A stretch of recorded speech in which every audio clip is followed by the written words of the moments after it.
Now for our final story today. Hmm. This is first of all I want to mention I'm not a crypto expert. I don't really understand it completely. But I'm bringing this up because I saw someone make a very interesting statement, and this is about Nigeria, by the way. Someone make a very interesting statement, and it led me to take my time to go and begin to read. And I saw that the thing that I don't even know how this thing escaped me, how it escaped me. I don't know. But the person mentioned that the IMF is pushing Nigeria to regulate, in parentheses, frustrate independent crypto platforms so that they can open the way for to use Theta, that is USDT, in Nigeria because Nigeria is already a crypto haven. Like we are used to using crypto already. So I say we are used to using we use crypto already. It's already in more than I believe they said 70% of transactions above $1,000 in Nigeria is done in crypto. So I want you to understand how, and it's mostly among the millennials and Gen Z. I want you to understand how much crypto is already a part of the Nigeria economy. So it's already settled that crypto is a part of Nigeria. There's nothing you can do about it. Then the person said that the IMF is pushing Nigeria to regulate, in parentheses, for straight independent crypto platforms so that they can give way for the implementation of USDT in Nigeria. I thought that was very interesting. Now, like I said before, I'm not a crypto person. I read here and there, but not like I'm not a crypto expert. So I want us to discuss this, laying out the evidence, the things I just saw. Because after the person made that claim, I decided to go to do some reading. So it wasn't even like I spent several months researching, just a few hours reading on Google, and I saw some things that I thought were very interesting. So I want to lay out the things that I saw so that you will make your decision. I'm not saying yes or no, but I want you to make your decision. Number one, we've already established that Nigeria is number one when it comes to cryptocurrency. Nigeria is number one in Africa, one of the biggest in the world. We've already established that. So therefore, that means that you cannot, no matter what you do, you cannot remove the crypto behavior from Nigeria. Back in 2021, the previous administration, government in Nigeria, had banned crypto. It didn't work. You just people would just use VPN and the rest of it to continue their thing. So it didn't work. So and everybody already knows that the IMF does not like Bitcoin. When it comes Bitcoin, the IMF does not like it. It's been pushing back against Bitcoin for as long as I remember. But now, these are the things I want to lay out. So we've established Nigeria using cryptocurrency. Number two, the IMF told Nigerian government to regulate crypto independent crypto platforms in Nigeria. This year we saw the Nigerian government go against head on, go against Binance. In fact, even I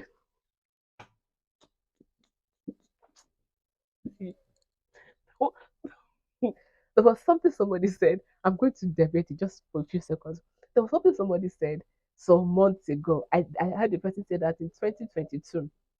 Yeah, 2022. And that person was very right. The person said that if you follow politics too seriously, you get angry. But if you look at it like a like a comedy show, if you look at it like a comedy show, something you won't get so upset. This year, the Nigerian government came and they were already pushing back against crypto. Then they the executives from invited the executive from Binance to come and have conversation with them, right? Let's see, because they said that these people are using a lot of people are using Binance to bet against the platform to bet against Nigerian naira, so it's affecting our country's economy. So the executives of Binance came with their claim. They came with their clean mind to have conversation with the Nigerian government. Okay, let us see how we can work together so that it does not really to address the issues that the government is laying before them. Once these executives of Binance came, government arrested them. It's not funny, I know. It's a very bad thing because it gave Nigeria a very terrible image on the global stage. But I'm thinking of the ridiculousness of this thing. Have you seen these executives? So one of them even did prison break. One of them even did prison break, escaped detention. But all these things were happening. They were attacking. The government was attacking crypto platforms all over the place. I didn't understand it. So it was when this person said this thing, I took my time to check. And I found out that it's true. That the IMF actually told Nigerian government to regulate crypto. And I don't know what they told them at the back, at behind closed doors. I just know this is what they came out to say. But maybe behind closed doors, they gave them thumbs up because by now, I don't trust the IMF. In fact, I wanted to cover another story today. I wanted to cover another story today about the IMF is going to Egypt. Let me just say it in secret. The IMF is going to Egypt. And so ahead of the IMF officials coming to Egypt, the Egyptian government has also increased fuel, the price of petroleum products, right? So this is how many? This is consecutive, maybe like the fourth or fifth increase in a short period of time, just so that the IMF can see we're serious about this whole um, petroleum product something, so the IMF can give them the loan they're looking for. So I wanted to discuss that today, but I said, I'm talking about Nigeria and crypto. I also want to talk about Egypt and increasing the price of petroleum products. So I said, and everything is IMF. I said, before this episode, look as if it's just anti IMF. Let me leave Egypt and discuss Nigeria. So that's why I didn't talk about that. But like I was saying, you already know I don't like the IMF. So when I was going to do my research on this thing, just for a few hours, I was going to do my research on this thing. I've already had my bias. So like that's why I mentioned I don't know what they told them behind closed doors. But outside, this is what they told all of us. The Nigerian government should regulate crypto platforms in the country. Okay. Now I said, all right, let me check. Because the person who made this statement that is making me do this now, the person said so that it will open the way for implementation of the USDT in Nigeria. So I went to check USDT. I looked at, I always thought it was like digital dollar. That's what I thought it was. It wasn't, but now it's beginning to look like USDT. I said that because I want to show you something. So the person said, I went to do my reading and I found out that USDT is Theta and it's more like it's backed up. It's supposed to be a coin, like crypto. It's crypto backed up by USD. It's a stable coin. They're pegging this coin to the US dollar. Now, if you listen to our previous segment, you know that the US dollar is not backed up by anything. It's thin air. It's backed up by nothing. So pegging a crypto to US dollar, well, no problem. I will found out that there's several allegations that USDT is not really backed up by anything. I've seen all those controversies. Well, I said, all right, let me now look at. So I started reading about more about you, Theta, and the company and the rest of it. So I saw an interview from the CEO of Theta that I want to read. I thought was very interesting. Like I said before now, this Theta, that's USDT, is just US crypto backed up by US dollar, but it's beginning to look like a digital dollar. Let me read this for you. So this is an interview between the CEO of Theta and the Block. The Block is a publication, a media publication that covers the world of crypto. So the CEO of Theta, his name is Paulo Adoino. Now he said something that I want to read. Two things about this. I'm going to link the article so that you can go and read it. But listen, this is what they say.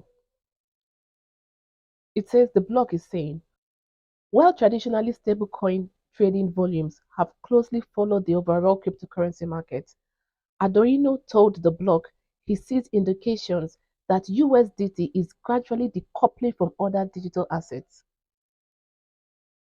Now, this is Adorino talking. He says, over time, it's decoupling from the pure crypto industry. I would consider today USDT more like a digital dollar, not even a cryptocurrency anymore. One. Now, second thing I want, so therefore he's calling it, the CEO of Tether is saying that USDT is a digital dollar, is not a crypto anymore. Now, I want to show you something. Adorino pointed to the fact that USDT daily trading volumes often exceeded those of Bitcoin and Ether combined. He views the company's token evolving into a global payment system. Listen, the CEO of Tether is looking at USDT, that is the company's token, evolving into a global payment system increasingly favored by nations that produce raw materials while simultaneously battling high inflation. Many countries in Africa fit this bill, that are nations that produce raw materials while simultaneously battling high inflation. A lot of countries in Africa are seeing high inflation. A lot of countries in Africa produce raw materials. Keep that in mind. So now I'm quoting him. He said, "We are seeing USDT being used for purchasing cotton, purchasing also gold. It's an asset interest, but we are getting a lot of questions about how USDT could revolutionize and help the commodities industry." So those two things, the CEO of Tether is saying that number one, Tether USDT is no longer just cryptocurrency. It is now a digital dollar. Number one. Number two, it says that countries that are battling high inflation and produce raw materials are going to use it as a payment system. Now, my question is, like I said, I just want to lay out evidence, just some things that someone I was reading about. I didn't plan to do this topic. I wanted to, like I mentioned, I wanted to discuss Egypt and the raising of fuel cost of petroleum products. But I said, let me lay this thing out so that everybody can we can rub minds.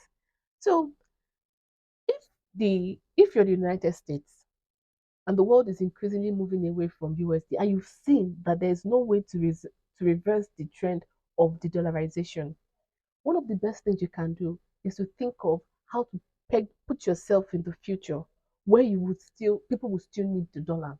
Because if USDT is backed up by dollar, supposedly, because a lot of people are saying it's not really backed up by dollar, it's not backed up by anything, because they're producing the token a lot. But let's leave that. Let's just take them at their word and say it is really backed up by dollar.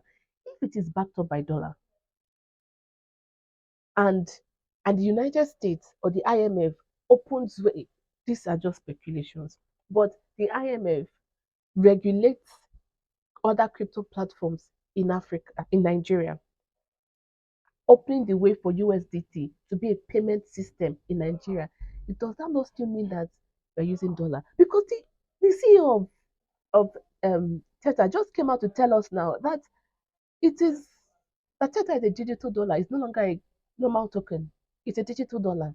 And he specifically said that the nations that will use Tether are nations that are producing raw materials and are battling high inflation. So I'm asking, is this not another way of, if this is what is really going on in Nigeria? I said, if this is what is really going on in Nigeria with the fighting the government, because I didn't understand, with the government ceaselessly battling um, other crypto platforms. If this is really what's going on in Nigeria, is this a way to still keep us hooked on the USD? Not just Nigeria, I mean, and maybe also, not just Nigeria and Africa, but maybe it will still spread to other countries around the world. Is this a way to still keep us hooked on USD? Because if you're the United States, you do not want the dollar to go out of style. I'm just asking, I don't know. But let me know what you think in the comment section below. Like I said, I'm not a crypto person. I don't completely understand the world of crypto. I heard someone say this, like I mentioned, and I thought it was very interesting because we saw the Nigerian government go head on against Binance and on other crypto platforms, independent crypto platforms. So is this a way to like the person specifically said it's a way to open the market to bring in USDT as a payment system in Nigeria? I don't know. Let me know what you think in the comment section below. As always, feel free to share this video with your friends. Don't forget to like this video and hit the subscribe button.